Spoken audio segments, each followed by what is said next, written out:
What would it be like to fall into a black hole? Would you be able to perceive its boundaries, or would reality itself begin to dissolve around you? And what role do these cosmic behemoths play in shaping the very fabric of the universe? To answer these questions, we must journey to one of the most enigmatic and extreme regions of space, the heart of our own galaxy, where an immense and invisible force dominates its surroundings. At first glance, the region appears deceptively bright. Unlike the vast emptiness of interstellar space, the galactic core is a crowded and chaotic place. A dense concentration of stars, millions of them, whirl in complex orbits, their trajectories tracing an invisible gravitational master. At the very center of this celestial ballet lies Sagittarius A*, a supermassive black hole with a mass roughly 4 million times that of the Sun. Unlike an ordinary star, Sagittarius A* is not a visible sphere of light but an absence, a void so absolute that even light itself cannot escape its grasp. However, its presence is betrayed by the chaotic motions of the stars that encircle it and by the glowing ring of superheated matter spiraling into its depths. This luminous accretion disk, composed of gas and dust stripped from unfortunate celestial bodies, radiates intensely as gravitational forces compress and heat it, unleashing powerful X-rays and gamma rays into space. As you approach this region, the first subtle effect you notice is an inexorable tug, a gravitational pull that intensifies as you drift closer. Soon, you find yourself drawn into an orbit around the black hole, carried along by the spiraling currents of the accretion disk. Here, amidst the swirling chaos, space itself is warped. The immense gravitational forces stretch and distort the very fabric of space-time, creating the illusion that distant starlight bends and loops around an unseen center. Your body is subjected to extreme conditions. Friction from high-energy particles batters you with radiation, shredding your DNA beyond repair. But these physical afflictions pale in comparison to the effects of gravity itself. The closer you move to the black hole's event horizon, the boundary beyond which escape is impossible, the more time itself begins to behave strangely. To an external observer, your descent appears to slow, as if you are falling ever more sluggishly toward the edge. In their frame of reference, you never quite cross the horizon. Instead, you seem to linger indefinitely, your image growing redder and dimmer as gravitational time dilation stretches your wavelengths into oblivion. But from your own perspective, nothing unusual occurs until you finally pass the event horizon and any remaining connection to the universe is severed. Beyond this point, conventional physics ceases to offer a clear explanation. Space and time swap roles. Rather than moving through space toward the singularity, it is now time itself that pulls you inexorably inward. No force, no intervention, nothing in the known universe can halt your fall. What awaits at the center remains an unsolved question. General relativity predicts an infinitely dense singularity, a point where gravity becomes infinite and our understanding of physics breaks down. Quantum mechanics, however, suggests that some yet undiscovered mechanism may prevent such an extreme fate. The existence of black holes, first postulated in 1783, has transformed our understanding of the cosmos. No longer mere theoretical oddities, they are now recognized as fundamental components of the universe. Supermassive black holes like Sagittarius A* are believed to reside at the heart of nearly every galaxy, playing a crucial role in their evolution. The energy released by their accretion disks can trigger star formation or, conversely, suppress it, regulating the growth of galaxies over cosmic timescales. Yet, one of the greatest mysteries remains.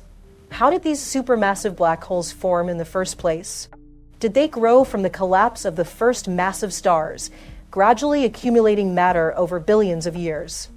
Or were they seeded by exotic processes in the early universe, forming almost simultaneously with the first galaxies?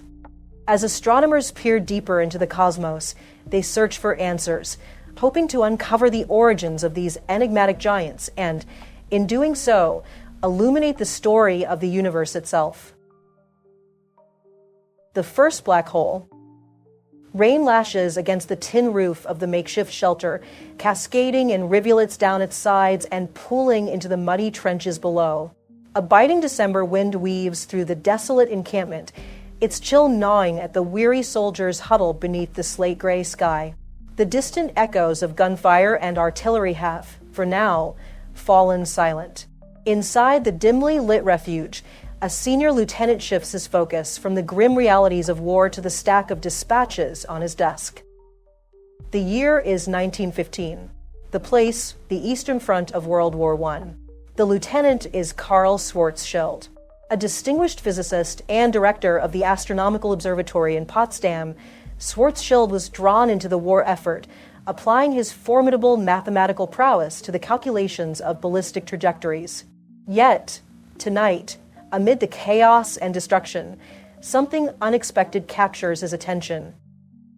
Among the dispatches, a thick envelope bears the unmistakable handwriting of his colleague and friend, Albert Einstein.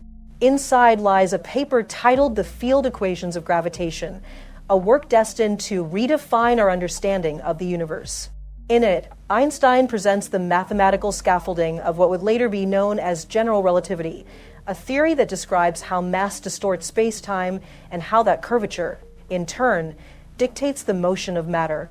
The equations are intricate, their reasoning recursive, their solutions elusive. Yet, by the flickering light of a lamp, Schwarzschild pores over them with fervor, his mind alight with curiosity. Despite the war raging around him, within days Schwarzschild composes a letter back to Einstein. It contains something extraordinary, a precise and elegant solution to the equations, a discovery that would have profound implications for the nature of gravity and the cosmos itself. In his letter, he writes with characteristic humility, "As you see, the war treated me kindly enough, in spite of the heavy gunfire, to allow me to get away from it all and take this walk in the land of your ideas." Schwarzschild's solution describes the curvature of space-time surrounding a perfectly spherical mass. But embedded within it is a prediction that stretches the limits of comprehension. If an object were compressed beyond a critical threshold, later termed the Schwarzschild radius, its gravitational pull would become so immense that nothing, not even light, could escape its grasp. This was, in essence, the theoretical blueprint for what we now call a black hole.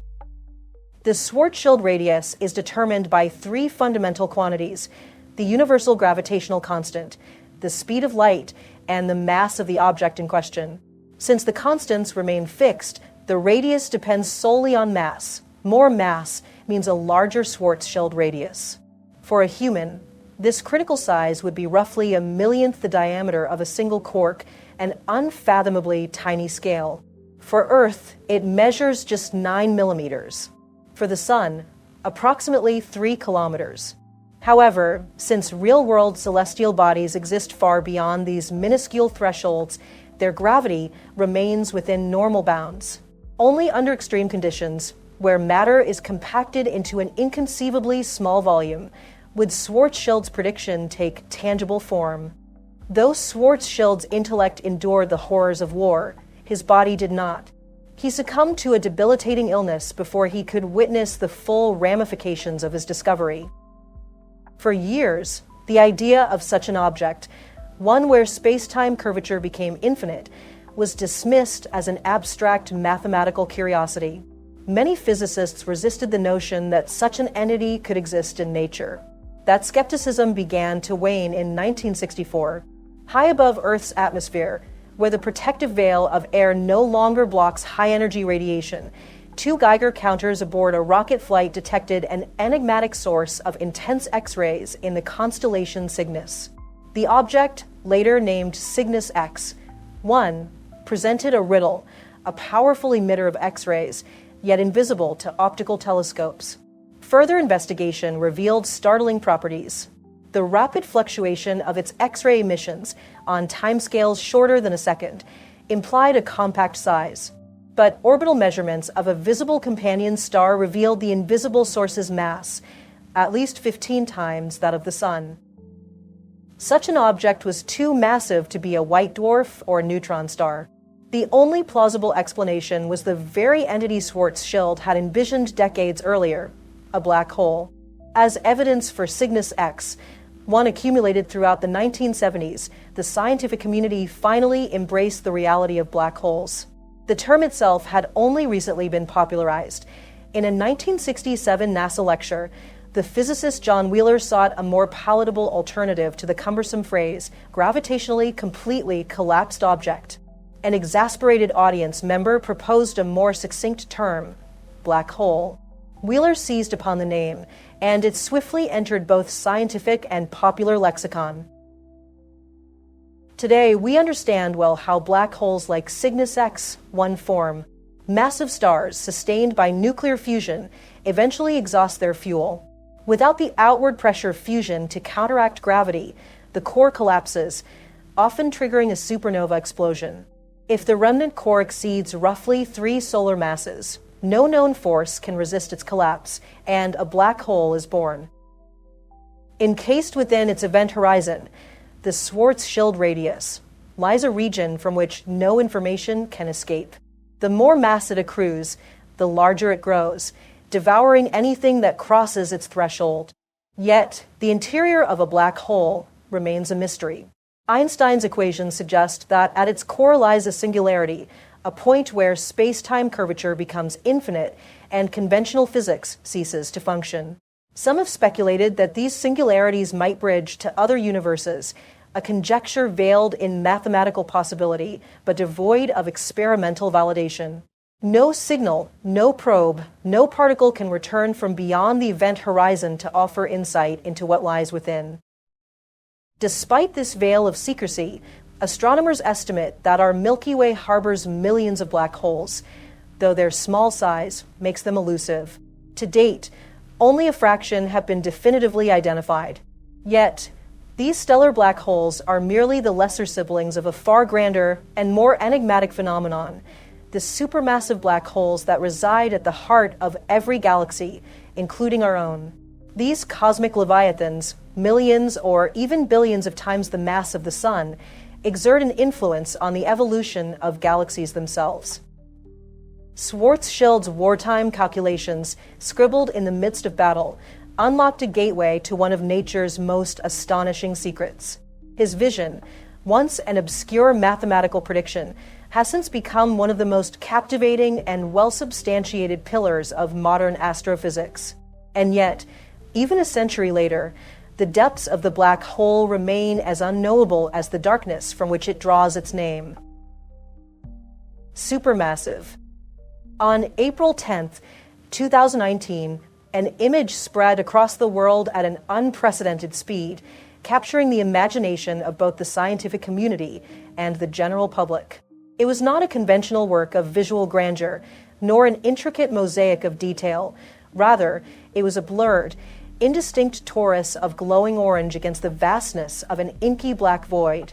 Yet, despite its simplicity, this image was nothing short of revolutionary. It was the first direct image of a black hole, an object long theorized but never before glimpsed beyond the realm of mathematical abstraction.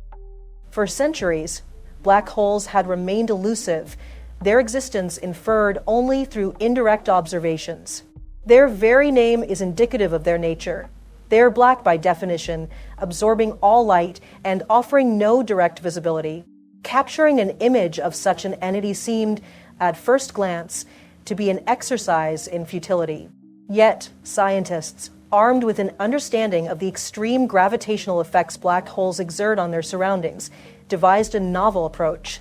A sufficiently massive black hole, enshrouded by a disk of superheated gas and dust, should radiate intensely in the radio spectrum. Given the right conditions, and with a telescope of sufficient size, this radiation could be detected. However, the black holes capable of generating such a detectable signal would have to be immense, far larger than stellar remnants. These objects, known as supermassive black holes, contain millions to billions of times the mass of our Sun and are thought to reside at the centers of nearly all large galaxies. Not only do they dominate the gravitational landscape of their host galaxies, but they may also play a critical role in their formation and evolution.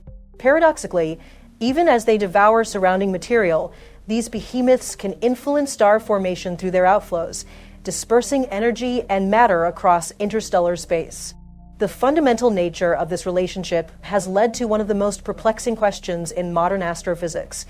Did galaxies create their supermassive black holes, or did supermassive black holes, in some primordial form, seed the first galaxies?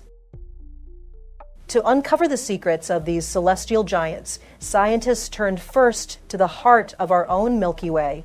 Here, at a distance of approximately 25,000 light-years from Earth, lurks Sagittarius A*, a supermassive black hole with a mass of roughly 4 million suns. Its proximity made it an attractive observational target, but it came with unique challenges. Nestled deep within the dense core of our galaxy, Sagittarius A* is obscured by countless stars, cosmic dust, and interstellar gas. Furthermore, its relative motion across the sky due to the Earth's rotation posed additional difficulties in obtaining a long enough exposure for a detailed image. Instead, researchers focused their initial efforts on a more distant, yet more accommodating candidate, the supermassive black hole at the heart of the galaxy Messier 87. Situated 55 million light-years away in the Virgo cluster, M87's black hole dwarfs Sagittarius A*, containing an astonishing 6.5 billion solar masses.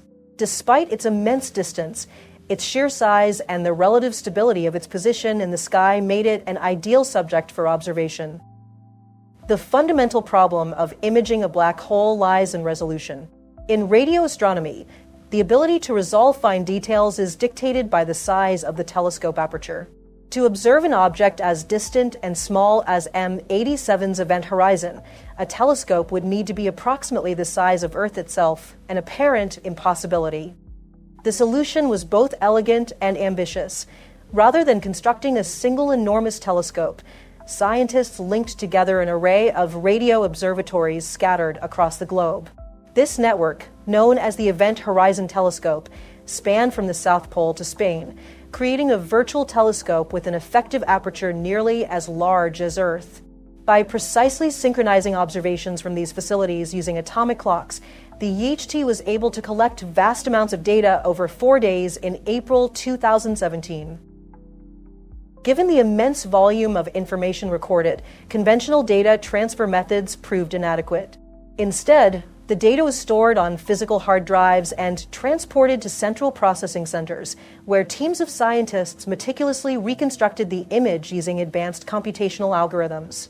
After 2 years of rigorous data analysis, the result was unveiled: the first ever image of a black hole's event horizon, silhouetted against the glowing emissions of its surrounding accretion disk. The discoveries did not end with M87. In May 2022, after another 3 years of data processing, astronomers achieved a second milestone: the first image of Sagittarius A*. Despite its smaller mass compared to M87's black hole, its close proximity allowed for unprecedented insight into the structure of our own galaxy's central behemoth. This marked yet another step toward understanding the enigmatic nature of supermassive black holes. Despite these groundbreaking achievements, the question of supermassive black hole formation remains largely unresolved. How does an object grow to billions of solar masses? Some hypotheses suggest that these behemoths began as stellar mass black holes, gradually accumulating mass over billions of years through accretion and mergers. However, this explanation struggles to account for the existence of quasars, supermassive black holes observed less than 1 billion years after the Big Bang. Given the constraints of star formation in the early universe, these objects appear inexplicably massive far too soon. One proposed alternative is the existence of direct collapse black holes. Rather than forming from the remnants of dying stars, these black holes would emerge directly from the collapse of vast clouds of primordial gas. This mechanism circumvents the time constraints of gradual accretion but remains largely theoretical, as the specific conditions required for such a process to occur remain uncertain. Even more enigmatic are the so-called ultramassive black holes, such as TUN 618, which tips the scales at an astonishing 66 billion solar masses. Such giants challenge even the most generous growth models. Given that they shine as quasars, among the brightest objects in the universe, it is clear that they continue to accrete vast amounts of matter, shaping the very galaxies in which they reside. Yet, their sheer scale defies easy explanation. The final puzzle piece. As astronomers continue to refine their observations and models, one overarching mystery remains: the existence of massive black holes in the infant universe. Their presence so soon after the Big Bang suggests that our understanding of cosmic evolution is incomplete. If black holes truly require the deaths of massive stars to form, then a paradox emerges. There simply wasn't enough time for such stars to live and die in sufficient numbers. This enigma suggests that something fundamental is missing from our models. Was there an unknown mechanism that accelerated black hole formation in the early universe? Did exotic physics play a role? Or was there an undiscovered process that allowed black holes to bypass traditional growth pathways altogether? Somewhere in the depths of the cosmos, buried in the light of ancient quasars, the answers await. Whether through new observations, theoretical breakthroughs, or the next generation of telescopes, we stand on the precipice of unraveling the final secrets of these supermassive titans. What force sculpted these behemoths before the first stars were born?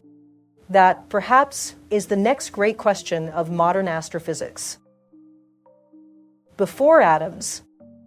In 1962, a 20-year-old undergraduate at Oxford University suffered what seemed at first to be an innocuous accident. He fell down a flight of stairs. His doctors dismissed it with casual advice: lay off the beer.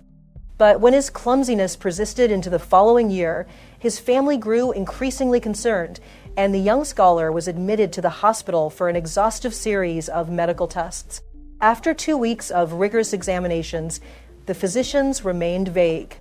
They offered no definitive diagnosis, only a grim prognosis. His condition was atypical, it was expected to worsen, and they harbored little hope. The student himself did not press them for details. He simply took the vitamins they prescribed, though he could see in their eyes that they did not expect them to help. That student was Stephen Hawking. The diagnosis he had avoided confronting was a myotrophic lateral sclerosis, a neurodegenerative disease that progressively destroys motor neurons, leading to paralysis and, eventually, the loss of the ability to speak, swallow, and breathe. Doctors predicted that he had no more than 2 years to live. Hawking, however, defied those expectations. Rather than fading away, he continued his studies, taking his prescribed vitamins and persevering for 55 more years. Over the next half-century, he not only completed his postgraduate work, but became one of the most celebrated scientists of all time. His groundbreaking contributions to cosmology placed him among the ranks of Charles Darwin and Albert Einstein, and he became one of the youngest scholars ever elected a Fellow of the Royal Society. Yet, to much of the public, he remained as famous for his triumph over ALS as for his scientific achievements. But it was his science that earned him his place in history. Over the course of his career, Hawking fundamentally reshaped our understanding of black holes, the early universe, and the fundamental laws of physics. His work illuminated both the vast and the infinitesimal, and in doing so, he tackled one of the most profound questions in cosmology: what happened before atoms existed? Hawking's doctoral thesis, completed in 1966 in the shadow of his recent diagnosis, explored the great debate of the time: the origin of the universe. Inspired by the theoretical physics of black holes, he proposed that a similar mathematical singularity could describe the beginning of the cosmos itself. If black holes were born from the gravitational collapse of massive objects into an infinitely dense point, could the universe itself have emerged from such a state? Throughout the 1970s, Hawking made critical advances in our understanding of black holes. He formulated the area theorem, demonstrating that the event horizon of a black hole could never shrink. Later, in an effort to reconcile general relativity with quantum mechanics, he proposed that black holes might not be entirely black after all. Instead, he suggested they emit radiation, now known as Hawking radiation, allowing them to lose mass and eventually evaporate. Though this idea remains unconfirmed by direct observation, its theoretical implications have transformed our understanding of gravity, thermodynamics, and quantum mechanics. Yet, even as he explored the mysteries of black holes, Hawking remained captivated by the early universe. His investigations into singularities naturally led him to consider the Big Bang itself. If black holes informed our understanding of the fabric of space-time, then they could also offer clues about the first moments of existence. In 1971, Hawking put forth a radical idea that in the earliest epochs of the universe, a new type of black hole could have formed, not from the collapse of stars, but from the very birth of the cosmos itself. These were the so-called primordial black holes, a theoretical class of black holes that could have emerged in the first fractions of a second after the Big Bang. The story of the cosmos begins 13.8 billion years ago in an unimaginably hot and dense state. In its first instance, the universe was nothing more than a turbulent sea of energy fields, lacking the distinct forces we recognize today. As it cooled and expanded, these fields began to differentiate, giving rise to the fundamental forces that govern the universe: gravity, electromagnetism, and the nuclear interactions. With further cooling, the first subatomic particles, quarks and leptons, emerged, acquiring properties such as mass and charge. However, the universe remained far too hot and chaotic for stable atomic structures to form. Then came inflation, a brief but explosive period in which the universe expanded exponentially, doubling in size roughly 90 times in the span of 100 billionths of a second. This expansion magnified tiny quantum fluctuations into vast variations in the density of matter and energy, seeding the large-scale structure of the cosmos. Hawking saw an additional consequence of these fluctuations. Where there was excess density, there was increased gravity. As certain regions of the young universe became denser than their surroundings, their gravity caused them to collapse in upon themselves, triggering a runaway process that resulted in the formation of primordial black holes. These black holes would have been vastly different from those formed by collapsing stars. Instead of marking the end of stellar life cycles, they would have emerged at the very beginning of time. Their sizes would have depended on the moment of their formation. Those born earlier would have been minuscule, some no heavier than a paperclip, while those forming later could have rivaled the mass of thousands of suns. Mathematically, primordial black holes remain a compelling possibility. However, proving their existence is a far greater challenge.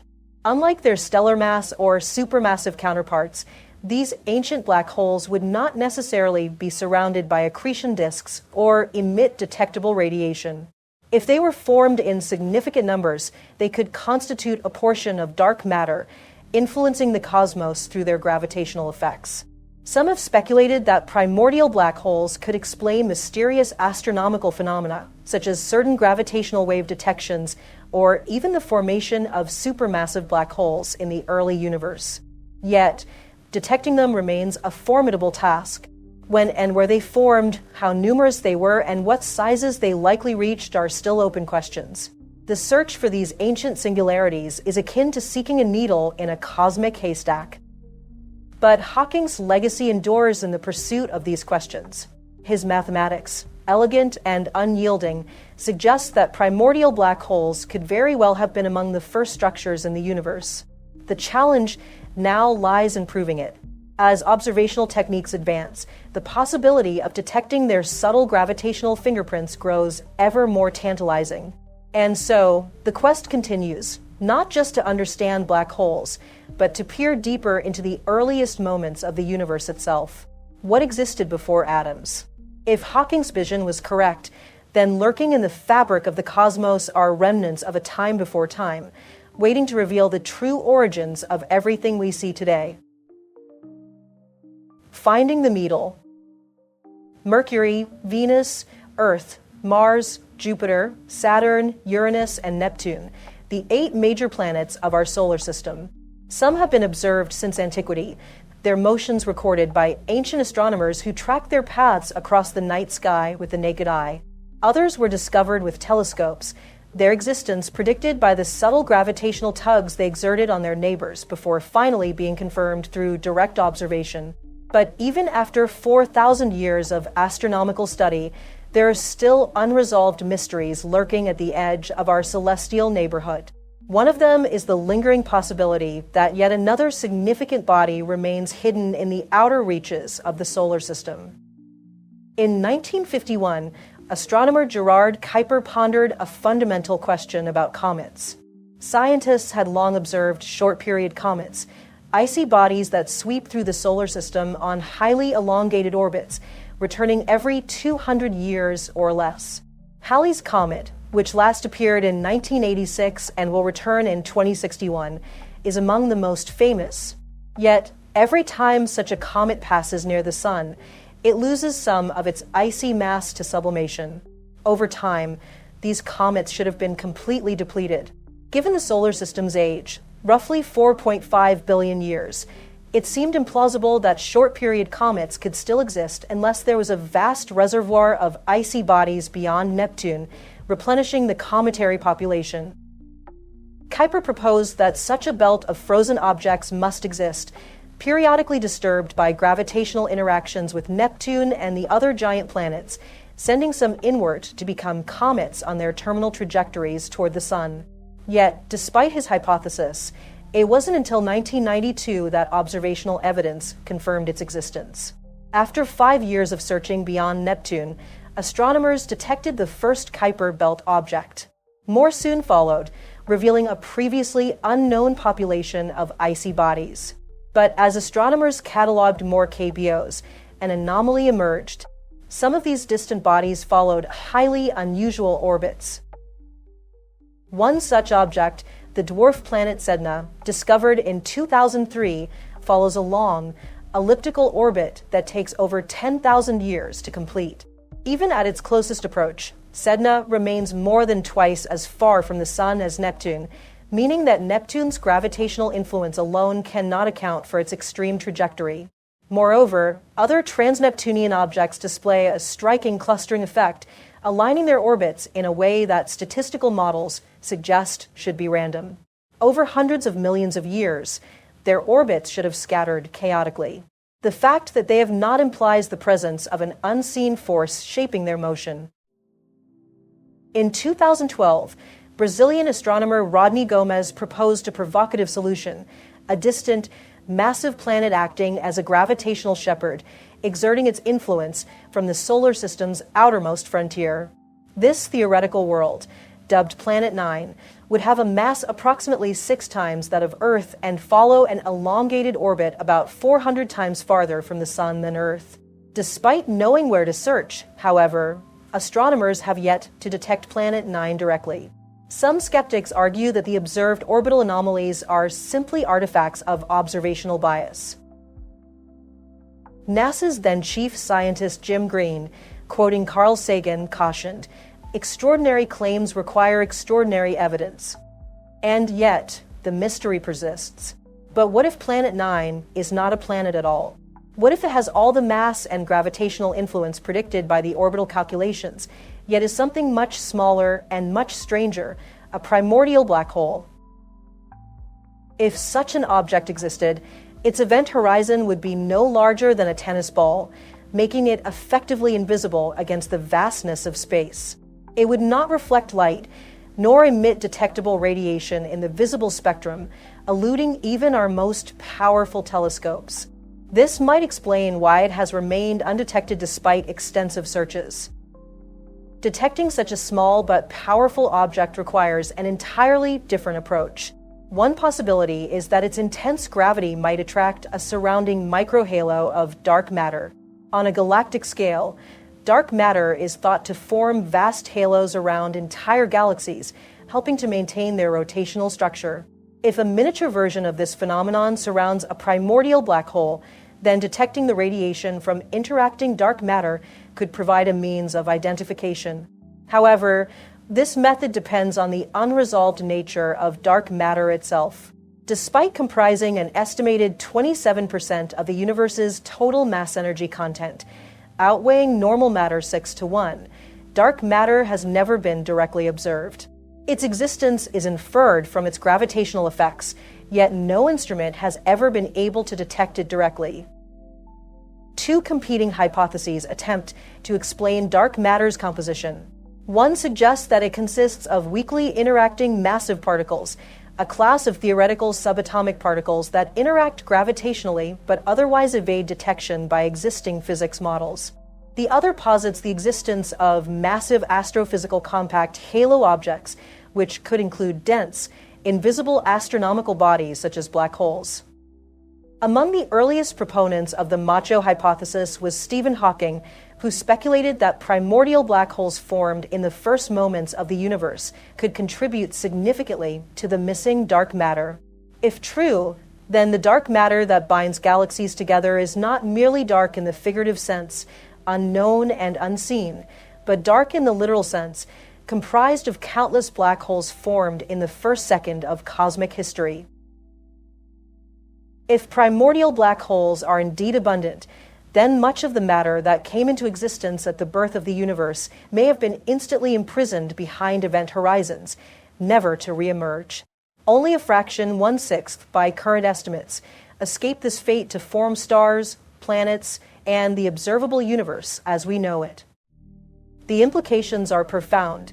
If Planet 9 is a primordial black hole, then it represents not just an anomaly in our solar system, but a window into the physics of the very early universe. Finding it would not only resolve a long-standing astronomical mystery, but also provide crucial insights into the origins of dark matter and the fundamental nature of space-time. So, how does one detect a black hole the size of a tennis ball hiding in the vastness of space? That is the challenge that now faces astronomers. Whether through indirect gravitational influences, interactions with dark matter, or novel detection techniques yet to be devised, the search for this missing piece of our cosmic puzzle continues. One fundamental concept in modern astrophysics relies on a prediction made by Stephen Hawking, Hawking radiation. This theoretical phenomenon, arising at the event horizon of black holes, is a product of quantum particle interactions subjected to the overarching framework of general relativity. According to Hawking's calculations, black holes are not entirely black, but rather emit a faint stream of radiation, akin to a gamma-ray glow. Over vast timescales, this radiation leads to the gradual evaporation of black holes. Crucially, Hawking predicted that the smaller a black hole's event horizon, the more rapidly it will evaporate, culminating in an exponential increase in radiation that ultimately results in a catastrophic explosion. The implications of this theory are profound. If black holes with masses below kilograms had formed in the early universe, they would have decayed within a timescale shorter than the universe's current age. Consequently, astronomers have sought evidence of these theoretical remnants, scanning the cosmos for their final explosive emissions. The Fermi Gamma Ray Space Telescope, launched in 2008, has been one of the most sophisticated tools in this endeavor. However, after nearly 15 years of continuous observation, no definitive signals of such primordial black hole explosions have been detected. This absence of observational evidence serves as a critical constraint on the role of primordial black holes in the cosmos. Specifically, it suggests that less than 1% of dark matter can be attributed to these hypothetical entities. Such a result raises a tantalizing question. Was Hawking's reconciliation of quantum mechanics and general relativity incorrect? The entire framework of Hawking radiation rests on intricate theoretical calculations, yet no empirical data has decisively confirmed its existence. Beyond direct gamma-ray searches, astronomers have explored alternative detection methods rooted in gravitational effects. If primordial black holes were abundant, their gravitational influence would periodically distort the light from distant stars, a phenomenon known as gravitational microlensing. Likewise, gamma rays from pulsars or supernovae might flicker unpredictably if a primordial black hole passed between Earth and the source. However, exhaustive surveys in both optical and gamma-ray astronomy have failed to produce compelling evidence of such events. These results impose additional constraints on the abundance of primordial black holes, particularly those with masses comparable to or smaller than Earth. Further indirect limits arise from astrophysical considerations. If primordial black holes were plentiful, they would occasionally capture and consume other dense objects, such as neutron stars and white dwarfs. The continued existence of these stellar remnants in large numbers suggests that such interactions have not been common, further restricting the possible prevalence of primordial black holes. Cosmologists have also turned their attention to the universe's earliest epochs in search of clues. If primordial black holes had formed shortly after the Big Bang, they would have influenced the distribution of matter in ways that should be imprinted in the cosmic microwave background. However, detailed analyses of the CMB have failed to reveal any such signatures for black holes in the mass range of 100 to 10,000 solar masses. If primordial black holes did exist, they must have been too small to leave detectable imprints on the primordial radiation field. For decades, these accumulating null results cast doubt on the viability of primordial black hole theory. However, in 2015, a breakthrough reignited interest in the idea. The Laser Interferometer Gravitational Wave Observatory detected the first-ever direct observation of gravitational waves, traced back to the merger of two black holes, each with a mass approximately 30 times that of the Sun. This discovery confirmed the existence of gravitational waves, but also posed a perplexing astrophysical question. Where did these black holes come from? Black holes of this mass are difficult to explain through conventional stellar evolution models.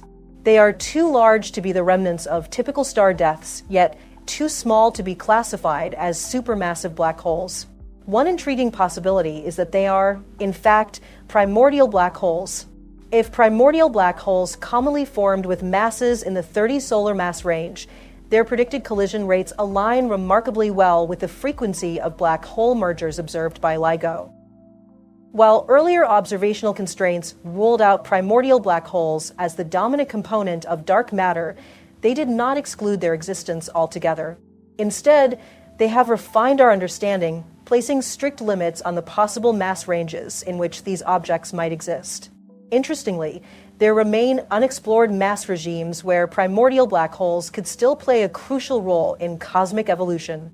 Simulations suggest that if dark matter were partially composed of primordial black holes with masses around 1.4 solar masses, they could have significantly influenced the formation of the first stars, galaxies, and even supermassive black holes.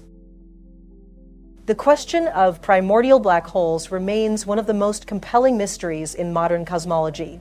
Future observational efforts hold the potential to unlock new insights. The James Webb Space Telescope, with its unparalleled ability to observe the earliest galaxies, may provide indirect evidence of primordial black hole seeding. Meanwhile, the Laser Interferometer Space Antenna, a next-generation space-based gravitational wave observatory set to launch in the 2030s, will be capable of detecting the signatures of black hole mergers at an unprecedented level of detail. Stephen Hawking's pioneering insights into black holes opened a new frontier in theoretical physics, and the search for primordial black holes continues to push the boundaries of our understanding. Whether they prove to be key players in the universe's earliest moments or remain elusive relics of theoretical physics, their study holds the potential to answer fundamental questions about dark matter, galaxy formation, and the very nature of space-time itself. The quest to uncover their secrets is, in essence, a quest to illuminate the deepest mysteries of the cosmos. The dawn of a new age, the Trinity test, and the birth of modern physics. What lies within the smallest building blocks of the universe? Can the tiniest particles hold the power to reshape history and redefine the very fabric of civilization? These questions, once the domain of philosophers and speculative thinkers, gained terrifying clarity in the pre-dawn hours of July 16, 1945, when science unlocked one of nature's most devastating secrets. In the barren expanse of a New Mexico desert, the first light of dawn struggled to rise above the horizon. 30 minutes before sunrise, the stars had already surrendered to a shadowless blue hue suffusing the desert floor. The stillness was deceptive. This unassuming patch of ground had been meticulously prepared for a singular moment in history. Rising alone at the base of the Oscura Mountains, a 30-meter steel tower bore an ominous payload at its apex. Surrounding it, at precise intervals 9 kilometers away, 3 partially buried shelters housed a mix of soldiers and scientists awaiting the culmination of years of groundbreaking yet harrowing research. The air crackled with anticipation as a voice on the public address system began the countdown. Lying prone on the ground with their feet pointed toward the distant tower, the observers could not see the device itself. But they would soon witness its unimaginable power. At precisely 5:30 a.m., the quiet was shattered by an earth-shaking explosion. The steel tower evaporated, the desert floor melted into green glass, and the dim light of dawn was instantly overwhelmed by a searing brilliance that turned night into day. This was the Trinity test, the first full-scale detonation of a nuclear bomb. It marked the dawn of a new era in human history, one that would shape geopolitics, scientific discovery, and humanity's perception of its place in the universe. The events leading to Trinity began decades earlier, in a time when the atom was merely a theoretical curiosity. For centuries, philosophers and early scientists had debated whether matter could be infinitely divided or if there existed fundamental, indivisible units. By the early 20th century, experiments had revealed that atoms were not the ultimate building blocks of matter. Instead, they contained even smaller constituents, nuclei surrounded by electrons. The discovery of the nucleus opened the door to a new understanding of energy and matter.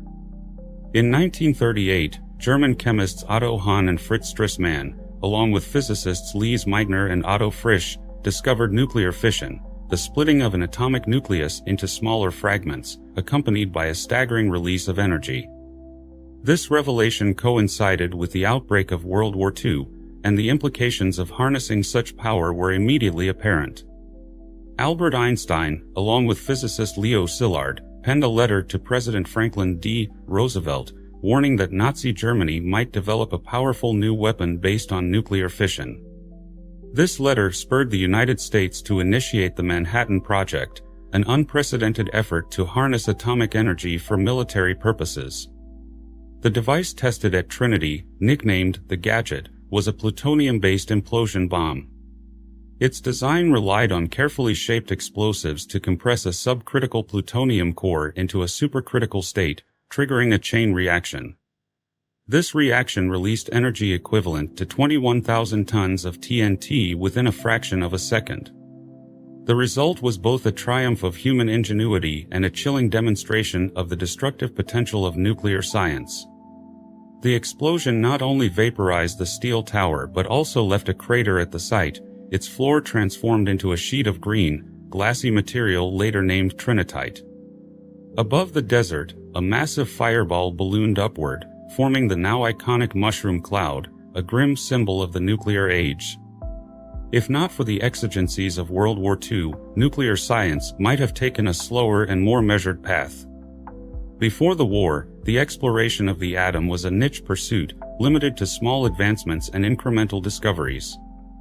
The pressures of wartime, however, accelerated this research, transforming atomic science into a cornerstone of modern physics. The success of the Trinity test marked a turning point, not only in military history but also in humanity's understanding of the universe. The same principles that unleashed the bomb's power inspired a deeper inquiry into the nature of matter and energy. The atom was no longer just a fundamental particle, it was a gateway to a hidden world of fields, forces, and particles, where the rules of classical physics gave way to the strange and counterintuitive laws of quantum mechanics. As the glow of Trinity faded, it left behind more than a mark on the desert floor, it ignited a scientific revolution. What are the true building blocks of the universe? How does energy shape matter at its most fundamental level? These questions propelled scientists deeper into the quantum realm and further back in time, seeking to unravel the mysteries of creation itself. The discovery of nuclear fission was just the beginning. The journey to understand matter led to the exploration of subatomic particles, the development of quantum field theory, and the realization that our universe operates on a tapestry woven from particles and waves, probabilities and uncertainties. This quest for understanding culminated in the discovery of the Higgs boson in 2012, a particle predicted decades earlier but only recently observed, a testament to humanity's relentless curiosity and determination. Trinity also raised profound philosophical questions. At its most fundamental level, what is reality? The principles of quantum mechanics suggest that particles exist in states of probability until observed, challenging our classical notions of objectivity and permanence. Is the universe we perceive a reflection of deeper, hidden truths? Or is it an emergent phenomenon, shaped by forces and dimensions beyond our comprehension? The legacy of the Trinity test is both inspiring and sobering. It marked the moment when humanity wielded the power to alter the fabric of reality, for better or worse. The knowledge it brought has driven advancements in energy, medicine, and material science, while also highlighting the ethical responsibilities that come with such power. The journey to understand the universe continues. From the splitting of the atom to the discovery of the Higgs boson, each breakthrough brings us closer to answering the age-old question, what is everything made of? And, perhaps more profoundly, what does it mean to truly understand the cosmos? As we continue to explore, we must remember the lessons of Trinity. The pursuit of knowledge is a double-edged sword, capable of both great good and unimaginable harm. It is up to us to wield it wisely, ensuring that the legacy of our discovery serves not just science, but humanity as a whole. Splitting the atom, a journey through science and philosophy. The origins of these inquiries date back to the ancient Indian philosophers of the 8th century BCE. They proposed a radical idea: nothing we perceive is truly real. Their extreme reductionist philosophy dismantled the world into its fundamental components. A cart, for instance, could be reduced to wheels, axles, and a yoke. Each of these, in turn, could be further dissected into smaller parts, until nothing remained but tiny, indistinguishable specks. What, then, are the objects of our experience? Are they merely assemblages of these specks, arranged to give the illusion of substance? This existential puzzle resurfaced centuries later among ancient Greek philosophers. Democritus and Leucippus, reflecting on the same problem, concluded that everything could be broken down repeatedly until an ultimate, indivisible unit was reached. They named these fundamental units atomos, meaning uncuttable.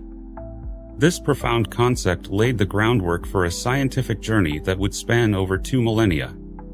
The transition from philosophical speculation to scientific inquiry began in earnest in the 19th century. John Dalton, an English chemist, synthesized ancient philosophies with contemporary scientific observations to formulate a groundbreaking theory. Dalton's work revolved around the analysis of chemical compounds.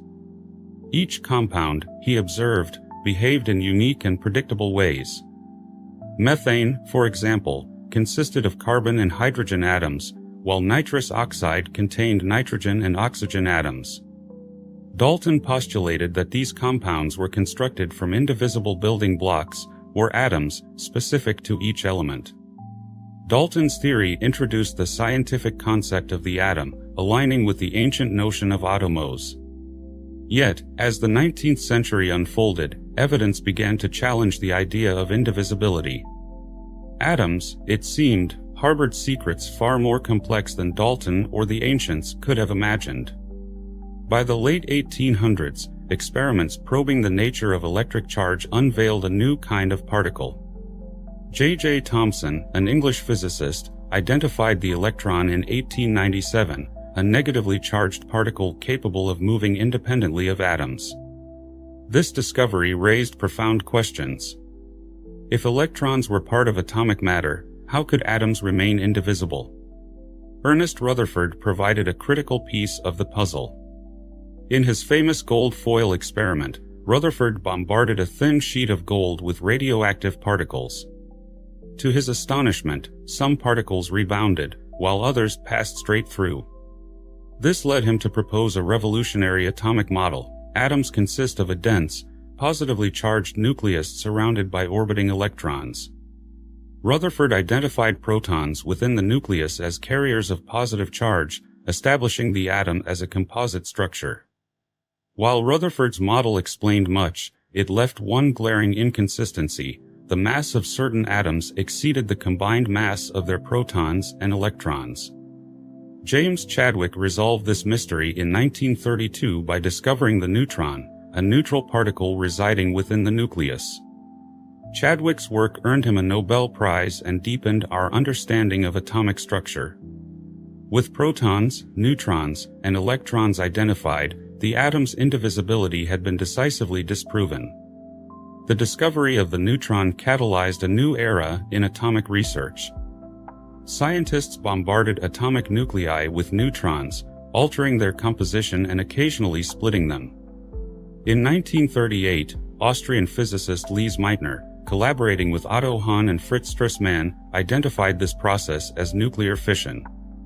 A single neutron could split a uranium atom into smaller nuclei, releasing an immense amount of energy.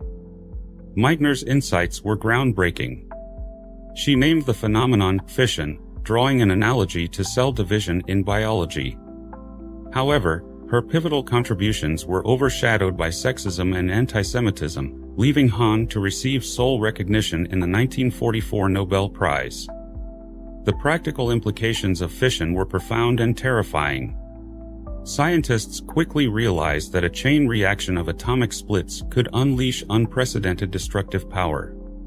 This realization culminated in the development of the atomic bomb, marking a turning point in human history. The detonation over Hiroshima in 1945 underscored the dual-edged nature of scientific discovery, the potential for both immense progress and unparalleled destruction. With the atom split, the quest for fundamental particles intensified. Protons and neutrons, previously thought to be indivisible, were revealed to consist of smaller components called quarks. Electrons belonged to a different category of particles known as leptons. These discoveries expanded our understanding of matter's building blocks, but they also introduced new mysteries. Were quarks and leptons truly fundamental, or would further exploration uncover even smaller particles? The 20th century's advances in particle physics aimed to unify our understanding of matter. The Standard Model emerged as a framework, categorizing particles and describing their interactions. Yet, significant questions remained unanswered. For instance, what accounts for the vast majority of the universe's mass and energy? The discovery of dark matter and dark energy hinted at realms beyond the Standard Model, suggesting that the journey of exploration is far from over. As we probe deeper into the fabric of the cosmos, we find ourselves circling back to the questions posed by ancient philosophers. What is the nature of reality? Are the particles we observe the ultimate constituents of matter, or are they merely steps on an infinite ladder of discovery? Science and philosophy, once distinct domains, converge in their shared pursuit of these profound truths. The splitting of the atom represents both a triumph of human ingenuity and a cautionary tale. It highlights our capacity to unravel nature's deepest secrets and the responsibility that comes with such knowledge. As we stand on the shoulders of giants, from Democritus to Meitner, we are reminded of the boundless potential of human curiosity and the ethical imperative to wield our discoveries wisely. The story of the atom is far from complete. It is a testament to the enduring quest to understand our universe, a journey that continues to inspire, challenge, and transform humanity. Deeper we go, the story of quarks and the particle zoo. What lies beneath the surface of matter? Could there exist something smaller, something more fundamental than the atoms we once believed to be the indivisible building blocks of the universe? And if so, how deep does the rabbit hole go? These questions have driven the scientific imagination for decades, pushing the boundaries of our understanding of the cosmos and ourselves. This story begins not with laboratory experiments or sophisticated machinery, but with words. James Joyce, the renowned Irish writer, sought immortality through his literary creations. Yet, even in his wildest dreams, he could not have foreseen how his work, particularly Finnegan's Wake, would echo beyond the realm of literature and into the world of particle physics. Joyce's novel, famously dense and cryptic, captured the imagination of a young American physicist named Murray Gell-Mann, who would draw inspiration from its lines to name one of the most fundamental constituents of matter, the quark. By the mid-20th century, physicists had already cracked open the atom, revealing its subatomic constituents, protons, neutrons, and electrons. However, advances in technology soon uncovered a bewildering array of other particles, collectively referred to as the particle zoo. This term captured both the excitement and confusion of a field that suddenly seemed overrun with exotic inhabitants. Among these were hadrons, particles with mass, including protons and neutrons, as well as their more exotic cousins like pions and kaons. The proliferation of hadrons presented a puzzle. While each particle had its own unique properties, there were undeniable similarities between them. Why were they distinct yet fundamentally alike? This enigma echoed the earlier challenge of understanding the periodic table of elements, which had eventually been resolved by uncovering the atomic structure of matter. Physicists now sought a similar unifying explanation for the hadrons. In the 1960s, two physicists working independently arrived at a groundbreaking hypothesis.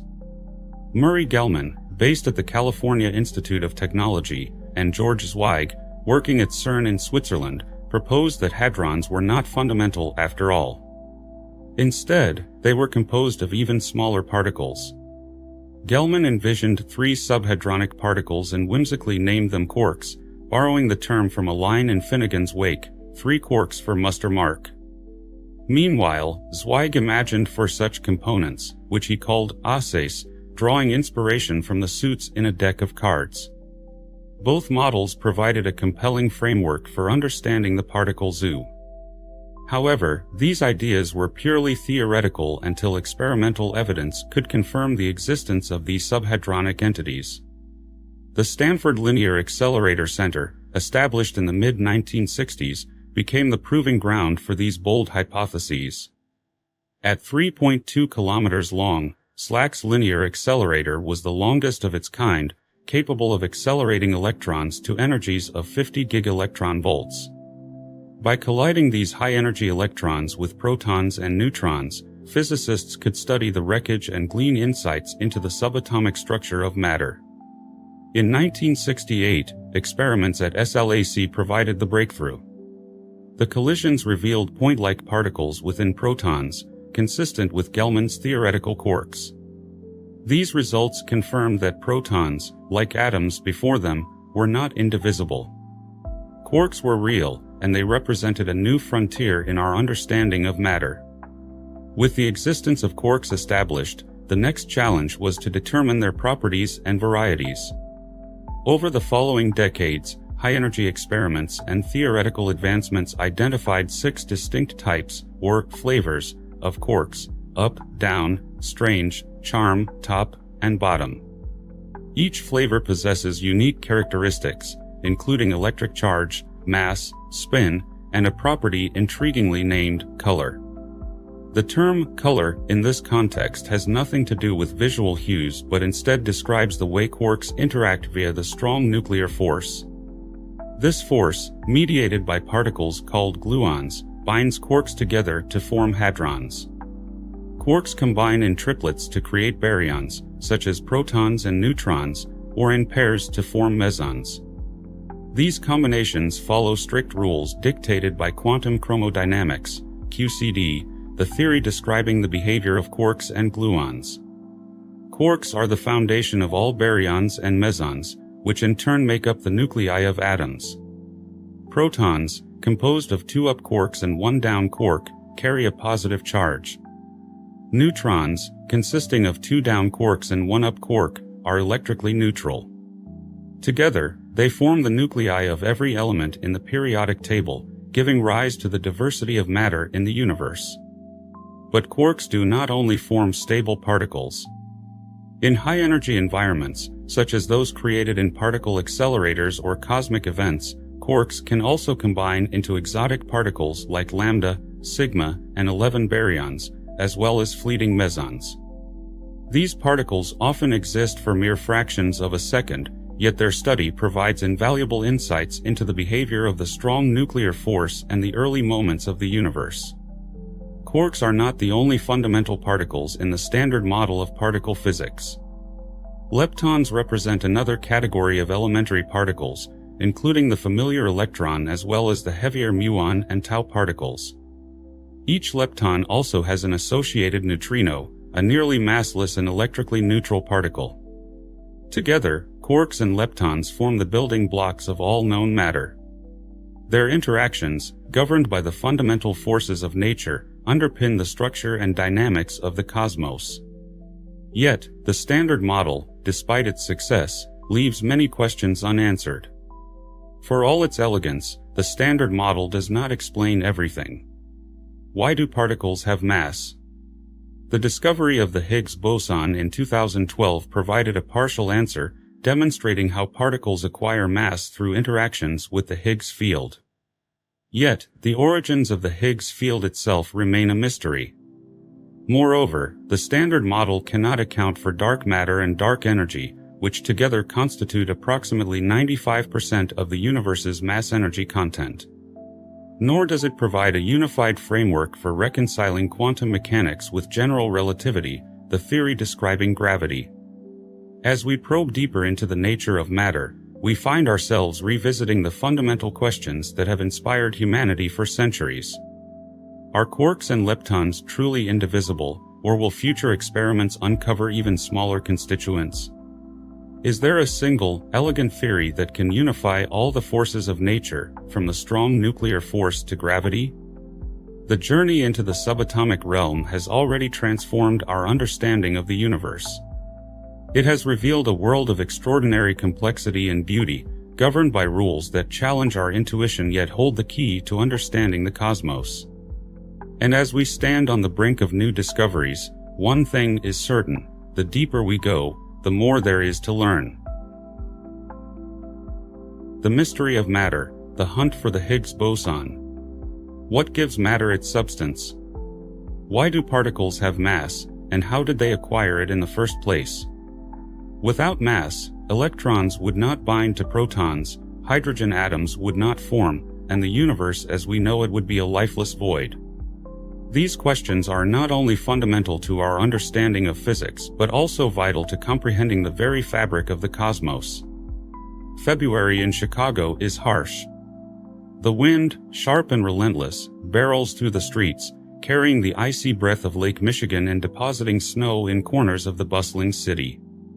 Yet, amidst the frigid air, the atmosphere inside the American Association for the Advancement of Science's 2009 annual meeting was anything but cold. Scientists gathered with anticipation, drawn to a singular lecture room where the hottest topic in particle physics was about to be discussed: the search for the Higgs boson, often dubbed the God particle. This was no ordinary scientific endeavor.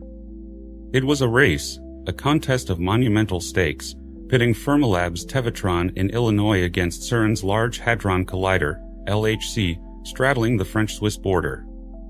The stakes were immense, as the Higgs boson was the missing piece of the Standard Model of particle physics, a framework describing the fundamental forces and particles shaping the universe.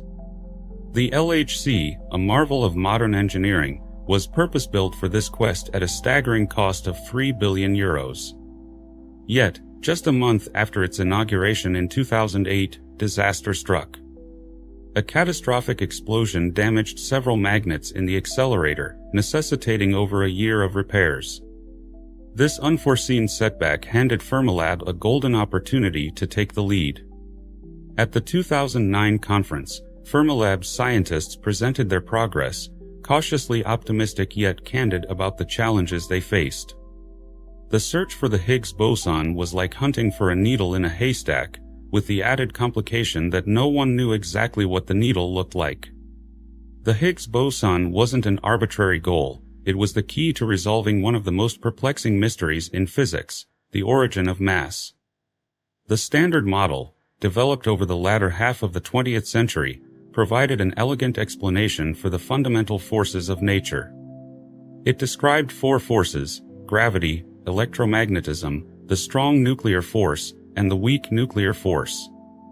Each of these forces acted through specific particles known as gauge bosons. For instance, photons carried the electromagnetic force, while gluons mediated the strong nuclear force. W and Z bosons were responsible for the weak force, and a hypothesized graviton was theorized to explain gravity. Experiments confirmed the existence of most of these particles, cementing the Standard Model as a robust framework. However, one glaring issue remained: the question of mass. Quarks, the building blocks of protons and neutrons, had varying masses. The top quark, for example, was 75,000 times heavier than the up quark. Yet, the equations governing particle physics suggested that all particles should be massless. This contradiction was not merely a theoretical inconvenience, it had profound implications for the universe's evolution. Without mass, matter would never have coalesced into stars, galaxies, or life itself. The theoretical breakthrough came in 1964, when Peter Higgs and his contemporaries, Robert Brout and François Englert, proposed a radical solution. They suggested that in the early universe, particles emerged without mass. Soon after, a field, now known as the Higgs field, permeated the cosmos. Particles interacting with this field acquired mass, while others, such as photons, remained unaffected. The Higgs boson, a particle associated with this field, was theorized to exist as its physical manifestation. Finding this elusive particle became a central goal for physicists, for its discovery would confirm the mechanism that endowed the universe with mass. However, detecting the Higgs boson posed an enormous challenge. Its ephemeral nature meant it decayed almost instantly after being created in high-energy collisions, leaving behind a trail of particles that had to be meticulously analyzed. To generate the Higgs boson, scientists turned to particle accelerators, machines that collided particles at nearly the speed of light. The Tevatron, Fermilab's pride, was equipped to probe a specific energy range where the Higgs might appear. Meanwhile, the LHC, with its superior energy capacity and 27-kilometer circumference, was designed to search across a broader spectrum. After its repairs, the LHC resumed operations in 2010, marking the beginning of an intense period of experimentation. Protons collided within the massive detectors, generating unimaginable amounts of data. Analyzing this data required extraordinary computational power and collaboration among thousands of scientists worldwide. On July 4, 2012, CERN announced a momentous discovery. Two of the LHC's detectors, ATLAS and CMS, had independently detected a particle consistent with the Higgs boson. The data showed a clear signal at an energy of around 125 gigaelectron volts, with a statistical confidence level high enough to declare it a discovery. Nearly 5 decades after it was first theorized, the Higgs boson had been found. Peter Higgs and François Englert received the Nobel Prize in Physics in 2013 for their contributions to this groundbreaking theory. The discovery not only completed the Standard Model but also marked a triumph of human ingenuity and perseverance. The Higgs boson now takes its place alongside the 60 other fundamental particles described by the Standard Model. These include the 6 flavors of quarks, 6 leptons, including the electron and neutrinos, and various gauge bosons. Together, they form the building blocks of matter and govern the interactions that shape the universe. However, the Standard Model, despite its success, is not the final word on the nature of reality. It cannot explain dark matter and dark energy, which make up 95% of the universe's mass-energy content. Nor does it reconcile quantum mechanics with general relativity. Moreover, the graviton, the hypothetical particle of gravity, remains elusive. The discovery of the Higgs boson is not the end of the story but a new beginning. Scientists now seek to answer questions that the Standard Model cannot. What is the true nature of dark matter? Are there undiscovered particles or forces that extend beyond the current framework? And can we achieve a unified theory that connects all the forces of nature? To explore these mysteries, physicists are pushing the boundaries of technology and imagination. Plans are underway for more powerful accelerators, such as the proposed Future Circular Collider, which would dwarf the LHC in size and energy capacity. Meanwhile, experiments in astrophysics and cosmology aim to shed light on dark matter and the origins of the universe. The discovery of the Higgs boson is a testament to the power of human curiosity and collaboration. It demonstrates how theoretical ideas, born of abstract mathematics, can lead to tangible discoveries that reshape our understanding of the cosmos. The Higgs field, an invisible yet omnipresent entity, serves as a reminder that even the most fundamental aspects of reality are often hidden from view, awaiting discovery by those bold enough to seek them. As we continue to probe the mysteries of matter, we stand on the threshold of a new era in physics. The journey from the subatomic to the cosmic is far from over, and the quest to understand the universe's deepest secrets promises to inspire generations to come. The dawn of matter, a journey into the fabric of the universe. What is the true nature of reality? Is matter, as we perceive it, an immutable building block of the cosmos? Or does it conceal a deeper, more enigmatic truth? From the grandest galaxies to the tiniest particles, the universe challenges us to peel back layer after layer, revealing a complexity that defies comprehension. And yet, as we delve deeper, we find ourselves confronting not just the mystery of matter but the very nature of existence itself. Physicists, armed with precise calculations, estimate the number of fundamental particles in the observable universe. The number is staggering, more than 3 vigintillion quarks and electrons, a 3 followed by 80 zeros. These particles constitute the protons and neutrons in hydrogen and helium atoms, as well as their associated electrons. Even with such a mind-boggling count, when spread across the vastness of space, they average to just 1 quark-sized particle per cubic meter. The universe, it seems, is not so much full of matter as it is dominated by emptiness. Yet, for all the particles we can count and measure, they make up only a small fraction of the cosmos. Matter as we know it, the stuff of stars, planets, and living beings, constitutes a mere 5% of the universe. The remaining 95% is an enigma. 25% is thought to be dark matter, a mysterious substance that holds galaxies together, while 70% is attributed to dark energy, the force driving the accelerating expansion of the universe. Though these phenomena remain poorly understood, the matter we can observe tells a story that stretches back to the very dawn of time. Rewinding the cosmic clock to the very beginning, we arrive at a moment of unimaginable density and temperature. A trillionth of a second after the Big Bang, the universe was governed by a single, unified force. The distinct forces we recognize today, gravity, electromagnetism, the strong nuclear force, and the weak nuclear force, were melded into one. Particles, as we understand them, did not yet exist. Instead, there was perhaps a single type of boson, a progenitor of all the particles to come. As the universe expanded and cooled, this symmetry broke. The unified force split into the strong, weak, and electromagnetic forces. Gluons, photons, and W and Z bosons emerged as the carriers of these forces. Yet, at this stage, these particles were massless, and their behaviors were indistinct. It was only after a relative eternity, a trillionth of a second, that the cosmos cooled sufficiently for the Higgs field to emerge. The Higgs field permeated space, endowing certain particles with mass as they interacted with it. Quarks, leptons, and bosons acquired distinct properties, setting the stage for the formation of the universe as we know it. However, the temperature was still too high for quarks to combine into protons and neutrons. Instead, they existed in a turbulent, high-energy state known as a quark-gluon plasma, a primordial cosmic soup. Over time, as the universe continued to expand and cool, quarks began to bind together, forming composite particles like protons and neutrons.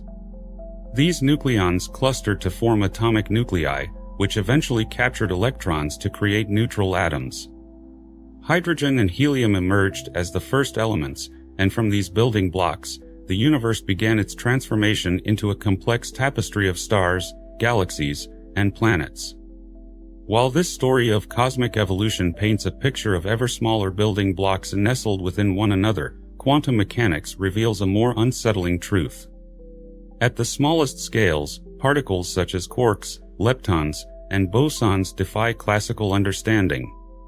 They exist simultaneously as particles and waves, described not by precise locations but by probability distributions.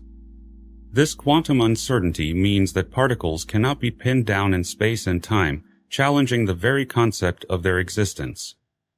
Quantum field theory provides an even deeper insight.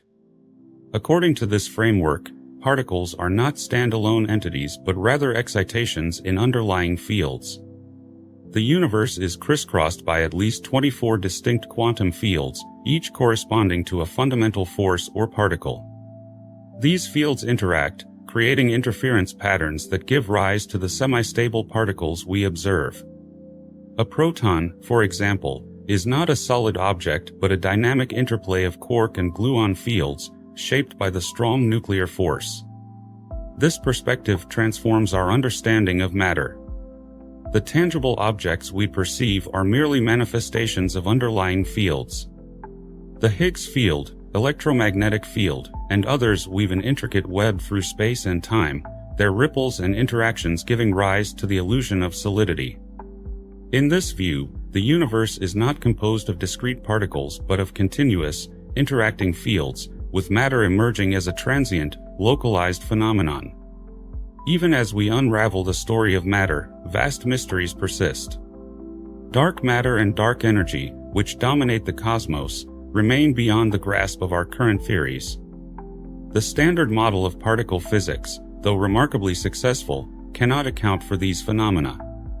Nor does it explain the nature of gravity at the quantum level, leaving room for new frameworks that may unify our understanding of the universe. Indian philosophers, nearly 3,000 years ago, speculated that the material world was an illusion. Modern physics, in its exploration of quantum fields and probabilities, echoes this ancient intuition. The universe, at its most fundamental level, may be less a collection of particles and more a symphony of interacting waves and fields, their transient peaks shaping the reality we experience.